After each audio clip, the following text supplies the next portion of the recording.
First of all, I want to thank you most sincerely for hosting me to this interview. The viewers would like to know me as Commissioner for Agric and Water Resources. My name is Professor Taiki Osana Alanana. I hail from Kiana Local Government, representing the interests of the good people of Kiana Local Government. All my life I've been in the University of Abuja teaching in the Department of Sociology. The ministry I preside over as Commissioner for as Commissioner, is called Ministry of Agric and Water Resources. It was originally Ministry of Agric and Rural and Natural Resources, but to cut costs in governance, His Excellency Engineer A.A. Sule, our amiable governor, decided to cut costs by merging the Ministry of Agric and Water Resources with the Ministry of Water Resources, Agric Water Resources, and then take the natural resources to environment, just to cut costs. So I assumed duty as Commissioner on the 1st of November 2019, and since then we have been managing ourselves in the ministry as a Commissioner and also as a ministry. When I came, I told His Excellency Engineer Esule that I'm not going to be an office person. I'm going to be a field person. And good enough is a governor that has a lot of vision, a governor that supports you, especially if you believe in what you are really doing and you are going to deliver on the mandate of the government, and you're also going to deliver on the mandate of the great party that brought us to power. First, when I came, there was on ground what we call the National Economic Development Strategy.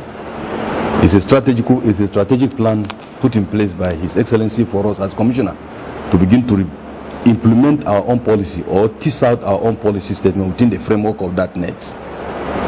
And so when we came, Unansata looked at it. But then it was not easy for us to begin to push ahead to implement the NETS program, because there were so many problems on ground. First, we tasked ourselves to strengthen the situation we met on ground first, and then begin to build on it within the framework of the NETS, the National Economic Development Strategy. So we had to call a meeting of the management, let them know who I am. Let me also tell them what I expect of each department, headed by a director. And so everybody knew my own direction, everybody knew where we are going, and decided to now key in. One great success of this place is the team player policy we invoked. So as the commissioner in the place, we make sure everybody is encouraged to perform his role as a director of a particular unit.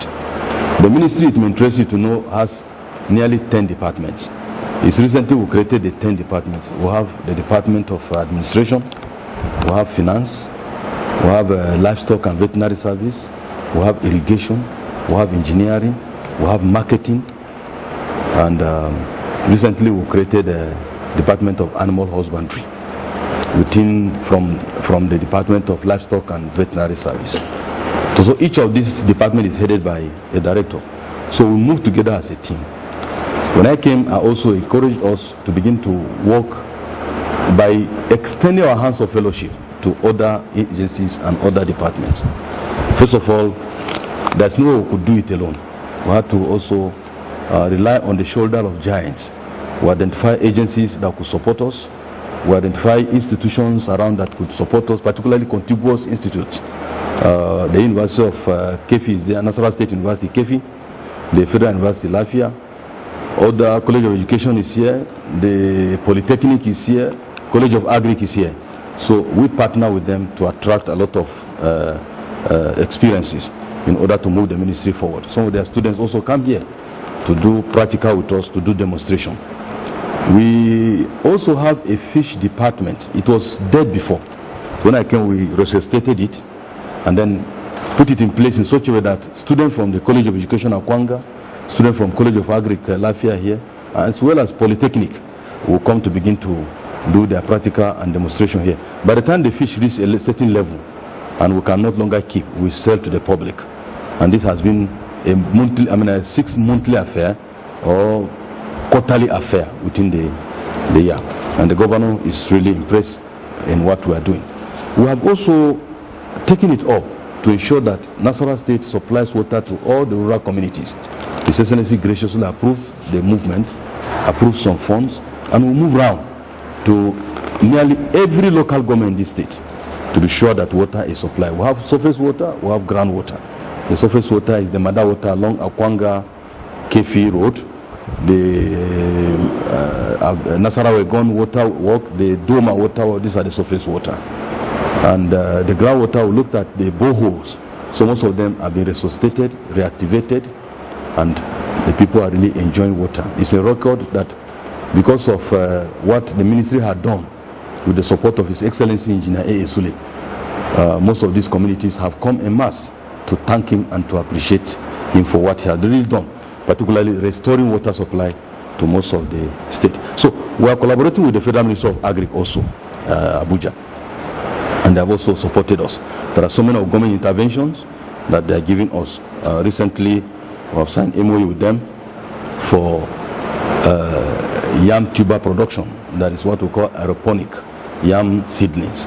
It's initiated by the International Institute for Tropical Agriculture in Ibadan, with the Federal Ministry of Agric Abuja, as well as the Ministry of Agric and Water Resources, Nasarawa Lafia. So we signed an agreement with them. The federal government has as well also awarded contract for the construction of yam stores and conditioning in the state. So the project is already going on. Our partners in the Nasarawa State University is managing it, particularly the Faculty of Agriculture is managing it there for us. That's what we call Value Chain Development Program. The Value Chain Development Program is an initiative of the World Bank in partner with Federal Ministry of Agric and Rural Development. They have given us go ahead. We are coming in as additional financing because other states had keyed in before. We are coming in late because the opportunity was there for us. And His Excellency Engineer A gave us mass support to participate actively in that program. So today we are happy to tell the world that we have been selected, we are working on it, and the staff had been selected and interviewed. The program is ongoing. But the emphasis of the Value Chain Development Program is on rice production as well as cassava. So it is root tuber and grains and legumes. So we are on it. The objective, of course, is to be sure that every part of the state benefits from it for food security. The food security, we're talking of food availability, food affordability. And so the people are already there. The recent event that is coming that we are really working hard on is the appeals. Appeals, as it is, but stands for Agro-Processing Program for Enhancement of Livelihood Support in the state. Gladly, and we're happy to announce, His Excellency has told us that Nasarawa State has been selected. So we are happy to tell the world that we have been selected, and we're working hard to make sure that we gain, we get the desired fund to run the program. Part of it is that we must pay some counterpart fund, and we are working hard. The office is ready.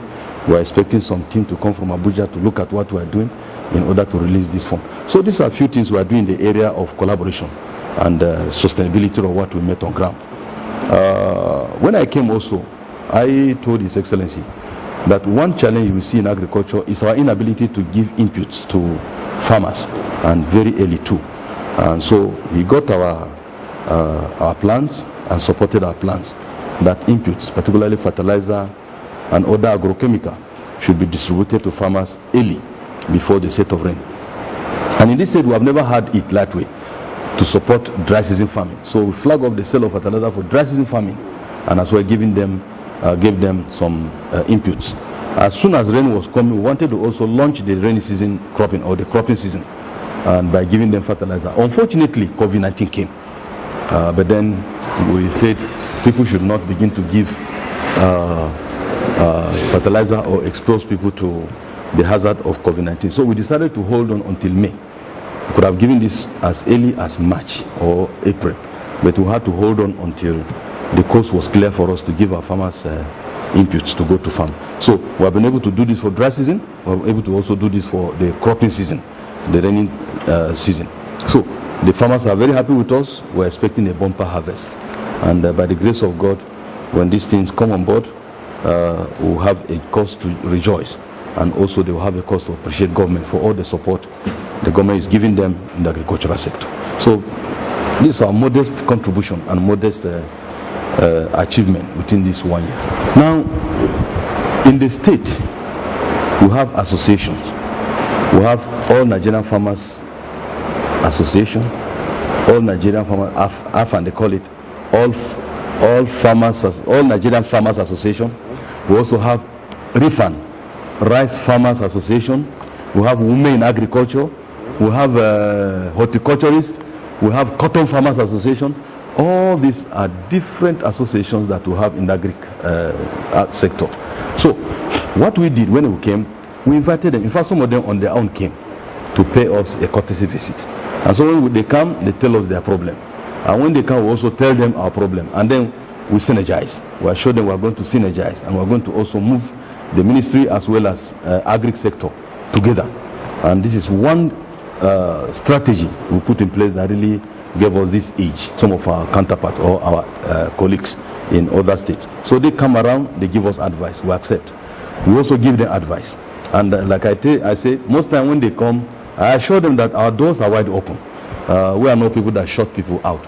We leave the door open. I stay in this office. I don't leave office until 6, sometimes even 6:30, to make sure we attend to people. And we make sure we listen to people too. And as it is, we're really moving on together. Even this week, we have had a series of visits. The All Nigerian Farmers Association came. We also had the Cotton Farmers Association that came. We also have Fruits and Vegetable Sellers Association. Yes, they're all here. And they come around. And they even promised us that they will support our revenue drive. And they visited His Excellency. I was part of the team that was there to receive them on behalf of the ministry, with His Excellency presiding over the meeting. And they all agreed that they were going to really support His Excellency, given what he's really doing.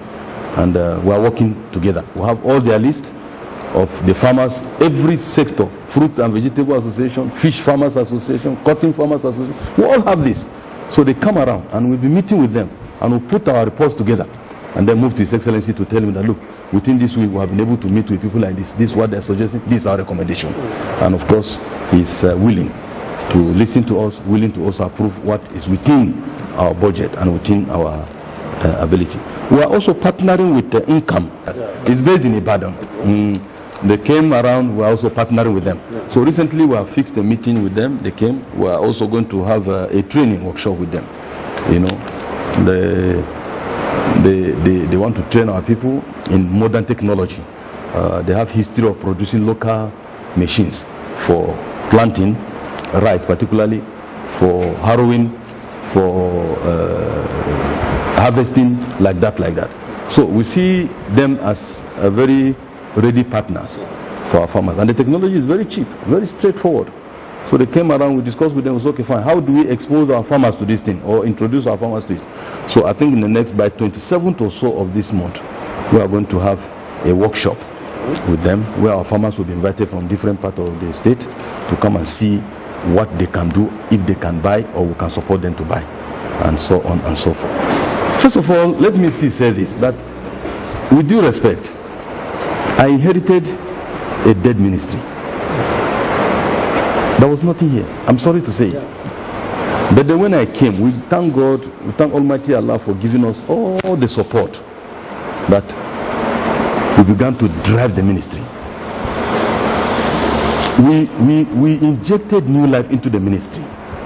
And all thanks also go to His Excellency Engineer A.A. Sule, because he gave us all the support. And he puts us on our toes. So it's no question of sitting to sleep. So my dream really is, by the time I'm going to leave this ministry, I should leave this ministry a better place. We inherited this place, there was just no single vehicle for us to operate. No single vehicle. We inherited this place, there is no tractor. We inherited this ministry with catalog of problems. So, by the grace of God, my dream really is to leave this place a better place. There are so many things we've introduced. The welfare of staff, we're not waiting for the government to give us that. We initiated it ourselves. When we come, we say, no, people have relations who may be sick, wives who may be sick, children who will go to school or marry like that. And we say, no, how do we take? We now began to tax ourselves. From our impress, we begin to keep kobo to support them. I'm not going to take that kobo by the time I leave this office. Whoever comes and want to continue with it, fine. But if they want to eat the money, that's their business. We also make sure we support every staff that has good plans for the ministry, and so on and so forth. So when we cried out to His Excellency that, look, we cannot be a Ministry of Agriculture without this, without this, without this, without this. And he shared in our worry. Completely he shares. But then, like our parents would tell us that Mr. Tortoise wants to box, but then he doesn't have the hand to really do the boxing. He's a governor that is very exemplary, very disciplined. I keep telling people that it is one thing to be disciplined, and it is one thing to achieve. So for you to be intelligent without combining the intelligence with discipline, there's no way you can achieve it. So we see these features in our governor. And so my dream really is that by the time I'm leaving this ministry, I should leave it better than I met it. With all these things I'm mentioning we lack should be in place, so that if I'm handing over the ministry, what I'm going through, the next person should not go through. And I'm sure that is the dream of His Excellency too, that he must have inherited a system that maybe may not be his own dream, but he is desirous of making sure he leaves this ministry better. I mean, what do you call it, the state better than he would have met. Well, this is what we call the post-harvest realities. You know, usually after the harvest, there are challenges. And like I said, because we are partnering with the federal ministry, okay, when it's okay, the federal ministry is okay, we are going to build for you a storage. But that was only for yam. Nasarawa has a comparative advantage of producing yam, producing Beneseed, that is sesame, or producing soybeans, or producing cassava, or producing rice, or producing granite, or producing beans. Nearly every agricultural produce is produced in Nasarawa State. If you look at the map behind me, it's a map of exportable and non-exportable crops of Nasarawa State. And so, the facilities may not be there for us to support them to build storage facilities. But then we encourage them also to partner with us. We can give them advice on how to store some of these things they produce. Because we are here as ministry. If you don't seek our advice, we cannot go looking for it. But we tell them all over. The slightest opportunity we have is okay, fine. See it. Come to us. We'll give you advice. How to preserve your rice, how to preserve your yam, how to preserve your beans, how to preserve your sesame. We tell them. You know. So most of them don't come. And you know, in Nigeria, it's a place where nobody wants to do anything free for you. Anybody that does anything for you wants you to pay. So we have always told them that, okay, fine. If you need our advice, it's going to be given to you free. There are some of even federal government loans that are interest free. But typical Nigerian, by the time you give him this money, he feels that it is government money, so he will eat it, he won't return it. And it is only when money is returned that you can begin to revolve it. You know, so this is where we face a problem. But then, I think federal government has a provision to purchase some of these things in large quantity. Nasarawa State is lucky to have a grain sellers along Mokodi Road, where tons and tons of grains could be kept. So we are going to partner with them and sell the ideas to the Federal Ministry of Agri to purchase these things and get them stored for our people. Like I said, we were to support them with inputs as early as March. We wanted every farmer to have inputs before the set of rainy season. But then COVID-19 came and denied us that opportunity. So with the conspiracy of that pandemic, we had to change our own strategy. But good enough, His Excellency was kind to say, okay, fine.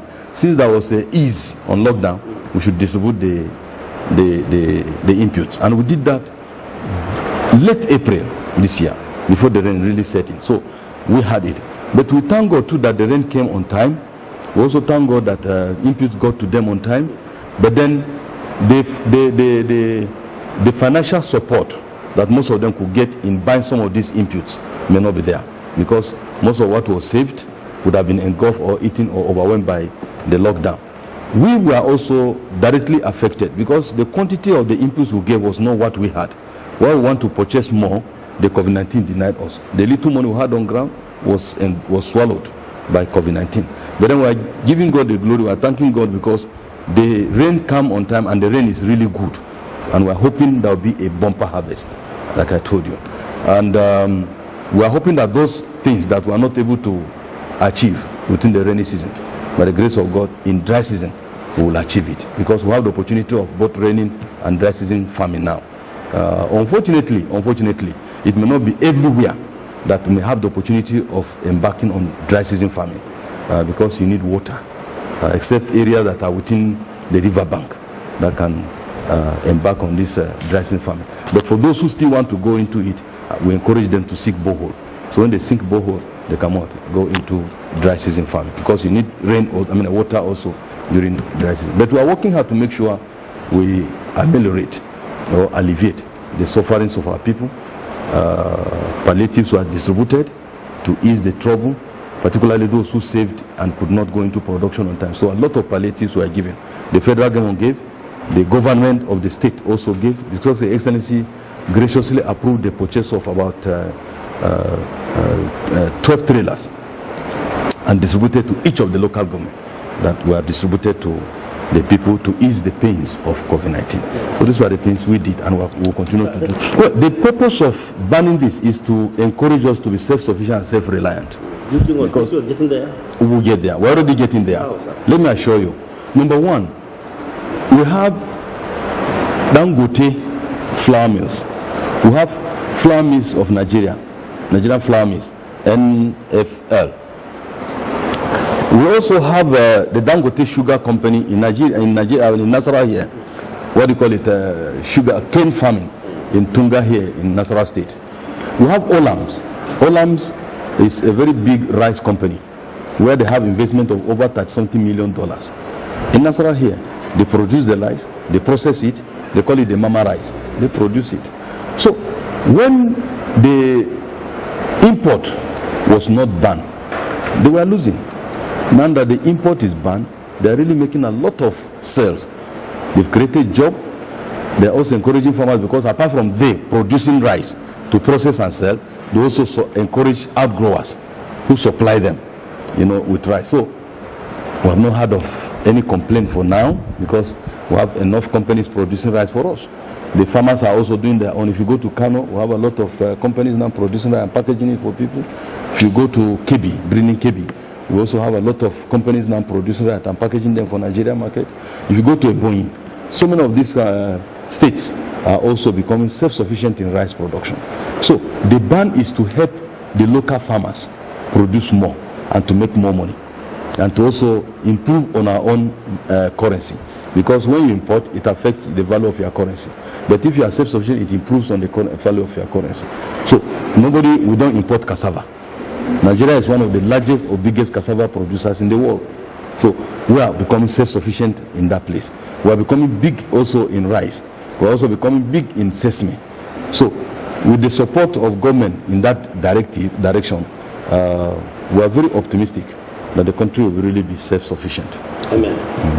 Thank you, sir. Thank you very much.